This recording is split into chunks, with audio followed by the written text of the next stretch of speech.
The narrative around Jordan Love as a clutch player is totally wrong.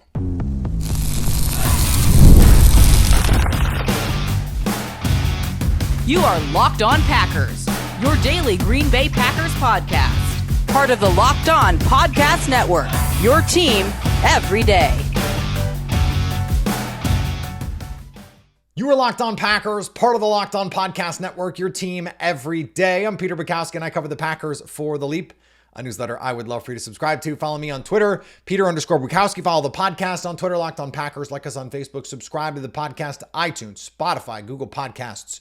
Wherever you find podcasts, you will find Locked On Packers, the #1 Packers podcast on the internet, and the show for fans who know what happened. They want to know why and how. Thanks to everyone who makes Locked On Packers their first listen every day. We hope you like starting your day with us as much as we like starting our day with you. Today's episode brought to you by our friends at FanDuel. Right now, new customers can bet just $5, and if your bet wins, $300 in bonus bets for you across the app. Terrence Parsons Jr. on the show today, Micah Parsons' brother. A lot of fun stuff to dig into with him, but let's start with Jordan Love because I have seen a metric ton of nonsense around Jordan Love after this game. The interception. Okay, let's just start with the interception before we dig into the narratives. The interception is on a concept called triple slants. And on that play, they had two receivers and a tight end, so 3 guys to the top. It is man coverage, or at least it looks like man coverage. They are trying to get the ball to Dontavian Wicks, the second receiver. Usually you read that concept inside out. So it starts with Kraft inside. You're hoping to get that window in there somewhere. Grant Delpit is sitting inside Tucker Kraft, head up on Tucker Kraft, and takes a couple steps toward Kraft, who's working inside. Love is immediately thinking, I have that play with Wicks. And Wicks is winning his individual matchup. So if he's just looking at Wicks, that play's open. He's not expecting Grant Delpit to fall off his coverage. Now, whether that was a designed play, I don't know. It is a great play by Grant Delpit. And the interception reminds me actually of the interception against the Vikings when it's Tampa to the middle field runner, the linebacker is running down the middle of the field. He comes off his coverage to make the interception on the throw to Christian Watson on a play where that linebacker should not be there. Grant Delpit, theoretically, should not be there if they're in man coverage. He should be running with Tucker Kraft. There is not time for Jordan Love to get the ball anywhere else. So I've seen people say, just hold the ball and get it to Tucker Kraft, who's working back to space, back to the corner. There's not time for that, because Jordan Morgan is getting dump trucked in his lap. I'm just going to ignore the issues in this game trying to pass protect, because it's not even about that. There is this idea, and for some reason, there is a group of Packer fans that are so ready to just throw the baby out with the bathwater with Jordan Love. He's not Aaron Rodgers, and therefore he sucks. I am seeing that. I am hearing that. The criticisms, he is not allowed to have one bad throw. One bad throw and Twitter lights up. Oh, there he goes again. There he goes again. I think we forget as a society what early Aaron Rodgers was like. Not that I think Jordan Love is going to become Aaron Rodgers. I don't even want to put that on Jordan Love. It's not fair to him. But I went back because I remembered 2010, okay? In overtime, Aaron Rodgers threw an interception to the Washington football team that cost them that game. That Washington team won 6 games. They were bad. Donovan McNabb lit up in terms of raw yardage totals, washed Donovan McNabb. And I say that with a heavy heart because I'm a Syracuse guy. I think 300 yards passing in that game. And the Packers lost to a bad team on the road. You guys remember how 2010 ended. These things do happen to good players. And if you look at the broadcast, I thought did a good job of pointing out that all of the numbers between these two guys are essentially even. The first 2+ seasons of Jordan Love's career are basically identical to Aaron Rodgers. And I went back and looked because I was like, okay, I guess we're doing this. So you go back and you look. Jordan Love in his first 36 starts had 4 fourth quarter comebacks and 5 game-winning drives. Aaron Rodgers in his first 62 starts. So let's add 2 more seasons onto that. 3 fourth quarter comebacks, 5 game-winning drives. It took Aaron Rodgers 62 starts to have the same number of comeback wins and he didn't even get fourth quarter comebacks and game-winning drives as Jordan Love already has. And by the way, Jordan Love should have had number 6 on Sunday. If that field goal doesn't get blocked, he's got number 6. And that doesn't count. You know, the opportunities where he's put them in a position. Now, that was Aaron Rodgers too. 2008 especially, that was true. But I think we forget. The knock on Aaron Rodgers for a long time was he can't come back in these games. If the Packers get down, they will lose. There's that crazy stat for a long time about their record in games where they're losing entering the fourth quarter against teams with the winning record, which is a highly specific stat. Most teams probably lose when they're losing in the fourth quarter against teams with winning records. But it was true that Rodgers did not lead a lot of those comebacks. You would have expected overall he would lead more comebacks. He would say, I lead a lot of game-winning drives in the second and third quarters. And that's true, I guess, to a point. But the idea that Rodgers was always, the guy that we saw in 2016 with getting the ball to Jared Cook on the sideline, that was just not the perception of Aaron Rodgers.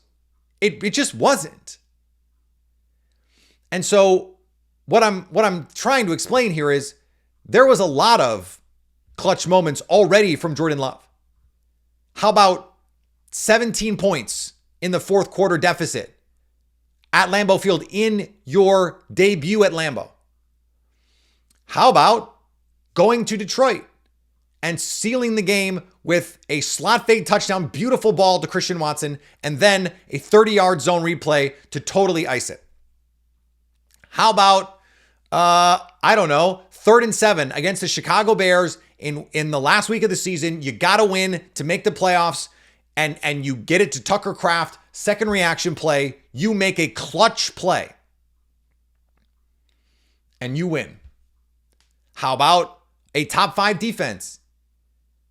CJ Stroud comes down and gets points. The defense gives up points late after suffocating CJ Stroud the whole game. And you go down, you march right down the field on Danielle Hunter and Will Anderson and Derek Stingley and all those guys. Kick the game winner. That's clutch play. In the fourth quarter in Detroit. Yes, they started slowly in that game. Jordan Love brought them all the way back. He took the lead in the fourth quarter and then tied the game late in the fourth quarter. Really took the lead first. That play was taken off the board, remember, by a very questionable OPI call. To act like he doesn't have these moments is just to not engage with reality. Yes, he threw a terrible interception at the end of the 49ers playoff game. For some reason, that has become his legacy. Yes, he threw a terrible, not a terrible interception. He threw an interception to end the Raiders game. That team is so far outside of what is happening right now with this team. Listen to me. Jordan Love was just hoping and praying everyone was in the right spots for a lot of those games. It changed at a certain point. And you go, look at this drive, or look at this game. Third downs, he converted with his legs. He converted with his arm. It was the best part of the offense on Sunday was third down. That's Jordan Love. And it wasn't because Josh Jacobs was picking up a bunch of third downs with his legs. He wasn't. It was Jordan Love making throws, or running the ball. Or in this case, getting sacked, but like this offensive line got its ass kicked. The idea that Jordan Love, because he's not Aaron Rodgers, is just like bad or unclutch or whatever. It's not true. It's just not true. He right now, he's not 2011 Aaron Rodgers. By the way, they didn't win the Super Bowl either. But he's not, run the table Aaron Rodgers. Not the best versions of Aaron Rodgers that we've seen. Aaron Rodgers wasn't that version of Aaron Rodgers through the same number of starts in his career. And remember, Rodgers sat too. So you can't give the but Jordan Love sat. Okay, so did Aaron Rodgers. The same exact thing is playing out. We're getting the same exact outcomes here. And you're going, but Jordan Love isn't a 4-time MVP yet. Okay, either was Aaron Rodgers at this point in his career. So let's relax. Terrence Parsons Jr. joins us next on Locked On Packers. Caffeine just got a flavor upgrade. 5-hour energy shots deliver tasty caffeine in 17 bold flavors. Each 2-ounce shot packs the caffeine of a premium 12-ounce cup of coffee plus B vitamins and nutrients with 0 sugar and 0 crashes. What I love most is how portable they are. Big taste, tiny shot. You can take it anywhere and get that boost when you need it. An airplane, if you got to work on the plane, for example, or let's say you got to drive to the airport. You got to get up for that early flight, or you got the golf course. It's very handy on the golf course. You have to hit that back nine, about the 10th hole. You pull that out, grab it, and you are good to roll. Enough with the boring, flavorless caffeine. It's time to give your caffeine a flavor upgrade with 5-hour energy shots. Get the favorites you love or be bold and try something new in store and online. www.5hourenergy.com or on Amazon today. Joining me now for an inside look at Micah Parsons at the Green Bay Packers is Terrence Parsons Jr. Terrence, of course, you have, we'll call it inside info on all of this because Micah Parsons is your brother, of course. And so I'm going to talk Browns. I want to talk defense. I want to talk Jeff Hafley. I want to talk a lot of stuff. But when did you sort of understand, hey, a trade might actually be possible here? You don't have to tell, you don't have to tell too many secrets, but when they kind of started saying that they were going to start listening to trade talks, when I seen that, I kind of knew like that was going to be the end goal probably, because once you start listening, you're probably going to pull the trigger. You're going to get something that you like. Okay, and when you found out it was going to be the Packers, what was your reaction to that? Mixed emotions, because I've been a Cowboys fan all my life, so the Green Bay Packers and hurt my heart on a couple. But mostly Aaron Rodgers though, so I mean, there's that. Yeah, Aaron Rodgers for sure, and then Jordan Love. I was there during that playoff game when they came to Dallas. Man, that had me feeling a different type of way. I can't lie. But I always like Jordan Love. I'm an NFL guy, so like I watch the Packers. Yeah. I didn't think Jerry would be crazy enough to trade him to an actual contender. But when he did, like, I love the situation. I love the fit for Micah. Micah was happy, so I'm happy. Yeah, I mean, that's that's important too, right? Micah has to be happy about all this. We saw the videos of him running around screaming. I'm sure that had as much to do with some of the numbers involved in the contract as much as it did going to Green Bay too, because generational wealth. Everyone's going to be pretty happy about that when they're lucky enough to get it. What did you know about Jeff Hafley and the kind of defense that the Packers had going in? Not too much. When I went to Green Bay with Micah, I asked some of those questions. I was really hoping it was gonna be a 3-4 defense, not gonna lie. Yeah. 4-3 guy. Yeah, when he told me it was a 4-3 guy, I was, like I said, I was a little disappointed, but he was saying that he planned to move Mike around and play with the fronts and do different things. So I was like, I just wanted to see how that looked. And I've been impressed so far for sure. He's a really good coach. I've loved everything that I've seen.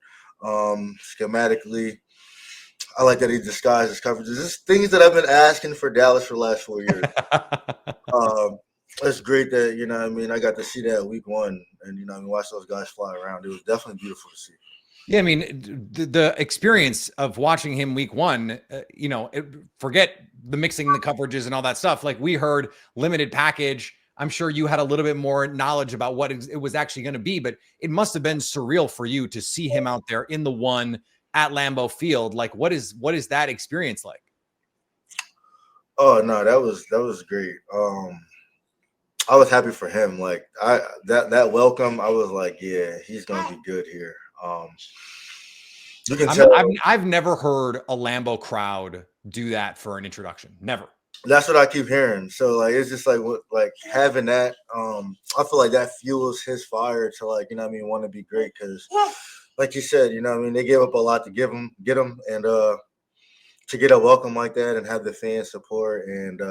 Especially when they're saying like it hasn't been like that for years now, you just kind of feel like, you know what I mean, different energy in the air for sure. I was talking to a connection of mine that had a Penn State athletics source of mine, and they were like, Micah is like, because of his wrestling background, he would go to football practice, and for him it would be light work, and so he'd go work out the wrestlers and he'd challenge these like Olympic wrestler guys and believe he could beat them. Yeah. Where did that come from? Just how it grew up. Wrestling, love wrestling. I was a wrestler, he was a wrestler. And I feel like that sport just teaches you one-on-one. It's really up to you who wants it more. When you kind of adapt that mentality, you can apply that to life, and he's done a wonderful job at that. I feel like he's always the type that he just wants to be great, and everything he does, he just wants to be great and consider one of the greatest. So he puts that work in, and I think wrestling kind of like gives you that mode. What you put in, you get out of it, and I'm gonna have all my kids wrestle because like you learn a lot of good lessons wrestling. I didn't like it at first, but it's just like I said, once you learn that, hey, I can put in what I put in, I'm going to get right back out. It makes you fall in love with that sport. Was there, I mean, come on, like you push the couch and the chairs out of the living room and you and Micah go at it? Like, was that what we're talking about here? For sure. I tried to, for the most part, I tried to teach him anything that I learned. I tried to teach him. And he's a sponge. He likes to learn. He likes to, like I said, he just likes to be great. He's one of the few people that I've ever seen. No matter what he did, he was just good at it naturally, and then he worked to be better. So it's great to watch him grow and like become the person that he is. It's great. Where did that, like, the word that was yours, and lovingly, because this was, you know, a Penn State person, was like the desire to compete at everything is like, he's a competition psycho. He just he feeds off that competition. Yeah, that's how we were growing up. Is that just a brother's thing? Was that something your parents like helped foster? Are your parents competitive? Like, what is the genesis here? We got a very athletic family from my mom's side and my dad's side, all played sports. So, you know what I mean, from a young age, it was like my dad made us play sports. And like once we started liking it, then we competing with everybody else and then each other. So it's like if I had a good game, Micah tried to top me, and then I tried to top him. My sister, same way, you know what I mean? We're all just trying to compete with each other. And, you know what I mean? I just feel like, again, he applied it to life. I'm the same way. I'm a competitor. To this day, we'll go out in the backyard and, you know what I mean, we'll shoot hoops, and it gets highly competitive. It's just something that, like, I feel like we're just born with. Hate losing. We hate losing more than we like winning. Like you'll see more emotion out of Mike out of a loss than a win any day of the week. Yeah, so you hear most NFL athletes, most competitors, I think professional athletes will say they hate losing more than they like to win. Yeah, and I can certainly relate to that. Like the winning is not the cool thing. The losing is the bad thing. Like that's the thing that keeps the super competitive people up at night for sure. Yeah. This week upcoming. It's Packers, it's Cowboys, it's primetime stuff. How is this going to be handled in the Parsons house. Like, this is going to be mixed emotions, I have to imagine. Definitely mixed emotions, but at the end of the day, it's like Micah's success over everything. Yeah. And you know what I mean? None of us like the way the situation was handled. So it's just like we want to see them get with what's coming to them for sure. what is coming to them, Terrence? Like I think Micah, he's gonna try to have his best game as a pro. I know he's highly motivated to make an impact in this game. And I think, did you see Jerry Jones said no intro video? Yeah, I feel like that's even. I mean, I kind of expected it. But I feel like, you know what I mean, that's even more added motivation. You know what I mean? He didn't even cherish what I even brought to the organization while I was there. I just feel like we're going to get a chance to kick them while they're down right now. Yeah. Being a Cowboy fan, I hate to see it, but I know it's going to happen. More Terrence Parsons Jr. and his 1-year-old who joined us for this a little bit. That is the beauty of having children. That's next on Locked On Packers. The NFL season is here, and FanDuel is making sure you're ready for kickoff with a can't-miss offer. Right now, new customers can bet just $5, and if your bet wins, you'll get $300 in bonus bets to use across the app.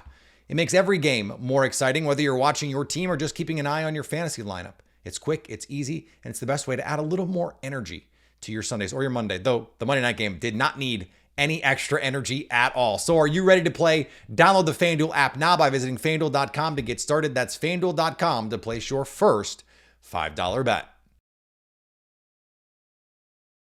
I mean, I've noticed you have like tried to straddle the line here. Like when the Cowboys are on, you're locked into the Cowboys. When the Packers are on, you're locked into the Packers. And then I've seen you on social kind of going back and forth between the two. Like this has got to be a little hard for you to balance all of this. Yeah. I told him, look, this week after all the trash they done talked about Micah and how he's not gonna do anything when he comes to Dallas. Okay, well, I'm gonna be all Green Bay on Sunday for sure. Do you like some of the Micah at 3-tech, Micah standing up over the nose? There was a play where they ran 6 offensive linemen and Micah at linebacker. Like, do you think that stuff is suited to him? Yes. That's something that he's always wanted to do. Be used as a chess piece because you know what I mean. Wherever he goes, he's going to command that attention, and that's going to get everybody else an opportunity to get home. And you know what I mean. He prides himself on that.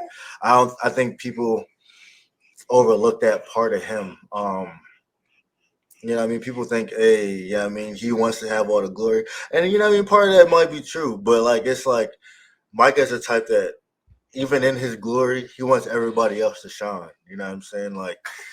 Even in life, if you're going to be around him, he wants you to be doing great in life. You know what I mean? He doesn't want anybody slacking or not reaching their full potential. That's just what type of person he is. Yeah, he seems to have like Lucas Van Ness is suddenly his favorite player. Like it's just been like remarkable to see. It seems like he and Rashawn Gary vibing right away. Rashawn Gary leading the NFL in sacks. You can see the impact that he's having, not just on the field, but in the locker room with those guys. Yeah. You know what I mean? I feel like, you know what I mean? You get guys that come with that competitive edge. You know what I mean? Hey, some guys have it too, and you know what I mean? He fits right in with them. And then some guys, you know what I mean? Hey, we're going to drag him along because, you know what I mean? We want to win, you know what I'm saying? And he just has that mentality. Like, even, hey, I'm going to drag him along if I have to. And that's just what type of person he is, you know what I mean? He just wants to win. Doesn't accept losing at any cost. Yeah. What is surprised you about this Packers team since you've had a chance to really, dial into what they're doing week in and week out, to just because, now you're more focused on it than you used to be? Mm-hmm. The depth. I didn't realize Michael was coming to a team with all first round talent on it. Yeah.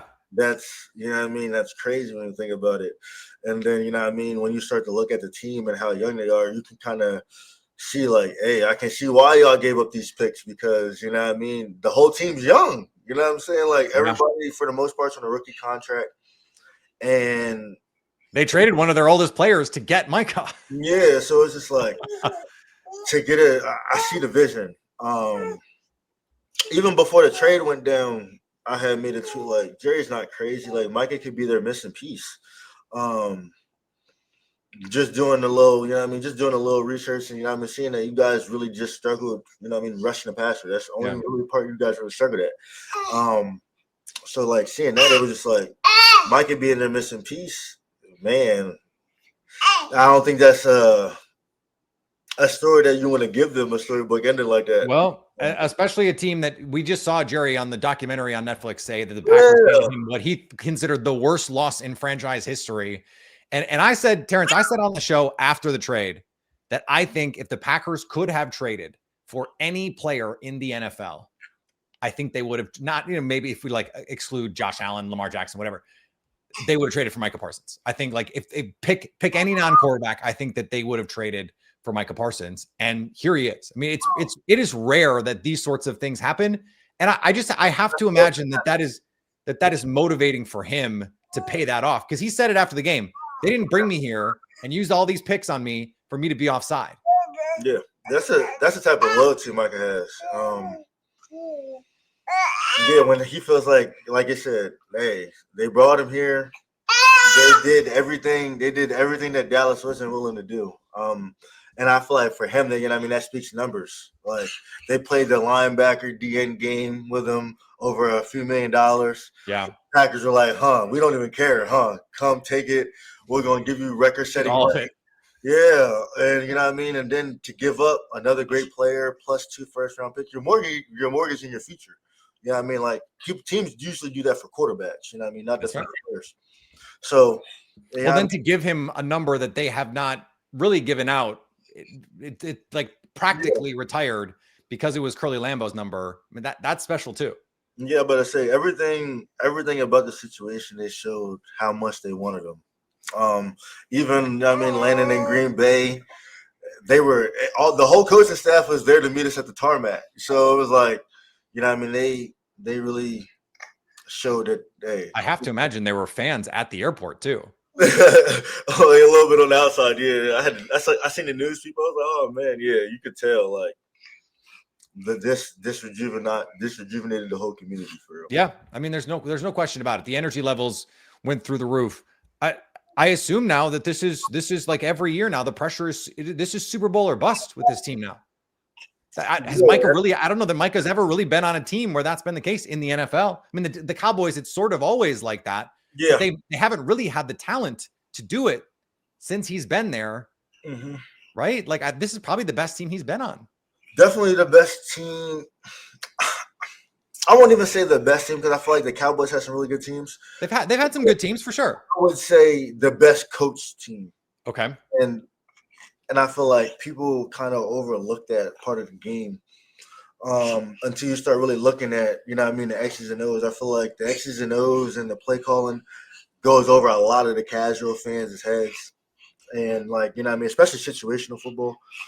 And like I said about Jeff Hafley, man, like coming over and just watching the very first game and the things that they were doing and actually getting to actually pay attention. It was just like, this is everything that I've been asking for. Like, this is how you take advantage of the Micah Parsons effect. You know what I'm saying? From, disguising coverages does so much. Obviously for the back end, but just for the pass rush in general. Giving that quarterback something else to think about, look at, where you can't just get rid of that ball. I thought Joe Flacco did a hell of a job with that. Yeah. This past week, I don't think he got enough credit for that. And I feel like that was really the difference in the game. Outside of that one turnover from Jordan Love, that was really the Joe Flacco even keeping them on schedule. So let's put a ball on this way. So sometimes, like I'm thinking of, like Seattle with Legion of Boom, there were some issues over time. Offensive issues led to defensive questions. Do you think is Micah the kind of guy, and does he have the kind of relationship with Jordan Love that at least the way you understand it, that after a game like this where the offense doesn't really hold up its end of the bargain, where he's going to go put his arm around Jordan and say, I got you, let's keep going? Like, what is the way that you've seen him be a leader in a situation like this? everybody, you know what I mean? He's gonna pull him along. It's gonna be one of those, hey, I'm not harping on that. Jordan up until that point played a hell of a game for this. I agree. For the situations that he was in, he played a hell of a game. That's quarterback in such a hard position under that much pressure. Yeah, nothing's really open. You know, to perform like he performed, I thought he played a hell of a game. He made one mistake and paid dearly for it. He was 17 for 22 in the fourth quarter against that defense. What more can you ask for? So it's just, I feel like that was one of the situations where it's just like, obviously, I'm not even sweating that loss. It was just like, you made a bad decision. You're going to learn from it. You're going to grow from it. Next play. You know what I mean? Yeah. He has that seemed to be Micah's perspective on this too. He said sometimes you have a bad game, and that's just like everybody. Sometimes you have a bad game. So I think there's so much more for this team to grow together, and it's going to be exciting to see. I'm sorry that it's going to hurt your heart a little bit what might be coming here on Sunday night, but then you can rest assured after that everything's going to be okay. Terrence, I appreciate the time, man. But it's going to make me real happy at the same time. Yeah, exactly. But yeah, it was good coming on, man. I feel like this team has all the ingredients to be special. When you're losing a game, when you're only giving up 13 points, it's a lot to build on. I like the way it looked, even in the loss, even under that adversity. I don't like how they harping on Jordan Love either, because even after throwing that pick, he still took us right back down the field and put us. That's where we started the show, and that is the perfect place to end it. I am not worried about Jordan Love at all. At all. And so we'll see where this all goes. Terrence, appreciate the time, man. For sure. Have a good one. All right. Thanks to Terrence for joining the show. Great to talk to him. And had to hold his son there for a little bit, which I totally understand it. I have two of my own. There are definitely times when it's like, I'm not going to get anything done unless I hold this child right now. And guess what? Sometimes you gotta. Lily Zhao on the show tomorrow. Zhao, you doing? Crossover Thursday. David Hellman from the Athletic Football Show, also formerly of Dallas Radio, joins us on Friday. Plenty to talk about this week on Locked On Packers. It is a get right game central for the Packers here. Follow me on the social medias. Follow the podcast on the social medias. Subscribe on YouTube. Squad show timing is going to move around this week. I'll get you updated on that as we have the details on it. Just some scheduling things we're going to have to work out here. That's all coming. Subscribe on YouTube so you never miss anything that we put out there. Subscribe on the podcast platform of your choice so you can stay locked on Packers.